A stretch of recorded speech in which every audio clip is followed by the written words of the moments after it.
তোর দিকে বারণ করে। আসসালামু আলাইকুম খায়রুন্নেসা রিমি, আপনার নাকি বয়স এবার 18 হলো। ও আচ্ছা, আপনাদেরকে বলি, গতকাল 13ই নভেম্বর ছিল আমার 18তম জন্মদিন। তো আমার কলিগরা বলেছে পরের বছর আমার 17তম জন্মদিন হবে, এরপরে হবে আমার হচ্ছে 16তম। তো আমার এই 18তম কমেন্ট দেখে অনেকেই বলেছে আমার বয়স আসলে 16 হওয়া উচিত।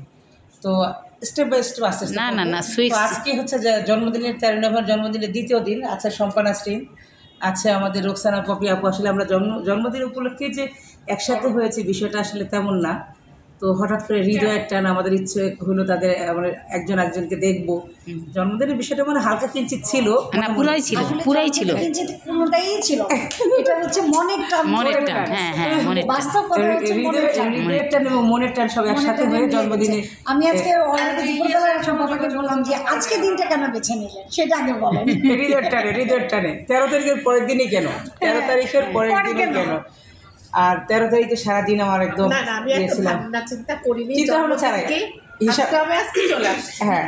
তো লাকিলি আমরা জন্মদিনের সামনে পড়ে গেছি। আসলে আমরা কেউ কোনো প্ল্যান করিনি, প্ল্যান করে আমাদের আসে না, কিন্তু জন্মদিনের দ্বিতীয় দিনে আমরা পড়ে গিয়েছি।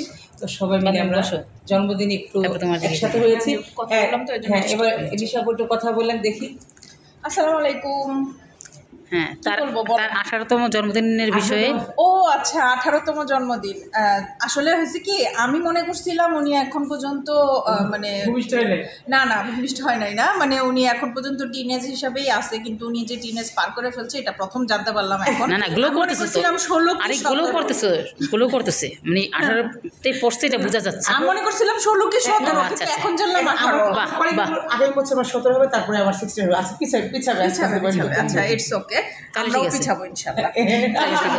আচ্ছা, এবার দেখি মেহরুন্নেসা কি বলে, আমরা শুনি মেহরুন্নেসার কথা শুনি। আমি তো কি বলবো, আমার বোনের এই সৌন্দর্য দেখে দিনে দিনে ছোট হইতেছে, আর আমি মনে হয় দিনে দিনে বড় হইতেছি, এইগুলো অবস্থা। সে 16 থেকে এখন 17, 18 পার হয়েছে, এখন আবার 18 থেকে নাকি আবার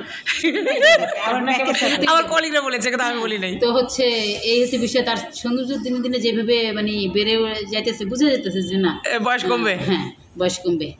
তো যাই হোক, একটু দোয়া শুভকামনা করে দাও। হ্যাঁ, শুভকামনা দোয়া করি, মানে যে 50 বছরে যেন কি যেন হয়, সেগুলো যেন তার সাথে হয়। হ্যাঁ,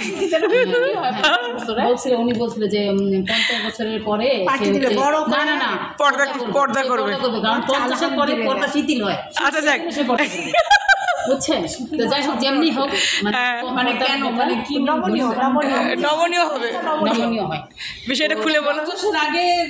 50-এর আগে একটা কঠোরতা আছে মানে পর্দার মধ্যে, এটা নিয়মের। হ্যাঁ, তো আস্তে আস্তে যে হয় না, বয়স্কদের পর্দা না করলে চলে, এরকম বলেন, এরকম একটা বিষয় আছে। এই ফটোটা শুনেছি, এই ফটোটা শুনেছি। আচ্ছা, যখন 50 হবে সে এখনো ওনার উপরে শিথিল হবে না, কারণ উনি এমনই থাকবে। দারুণ বলেছে, দারুণ। গোপন সূত্রে আমি জেনেছিলাম ওনার নাকি 49 বছর আসলে হয়েছে। সিরিয়াসলি? তো গোপন সূত্রে জেনেছি। বলতে হয় না।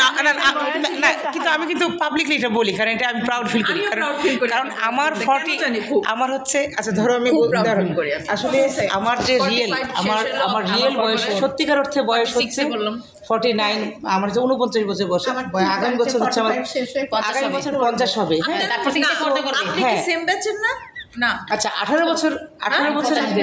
আচ্ছা আমি একটু শেষ করি। আমি আরো 18 বছর হচ্ছে আমার মনের বয়স, আর আমার সত্যিকারের বয়স হচ্ছে 49 বছর। তো সবাই আমার জন্য দোয়া করবেন। সবাই দেখেন, কেউ বলবে 49 বয়সে এত রূপ লাবণ্য। আমি ওয়ানে পড়ছি যখন, তখন 4 বছর বয়স, কথাই বলতে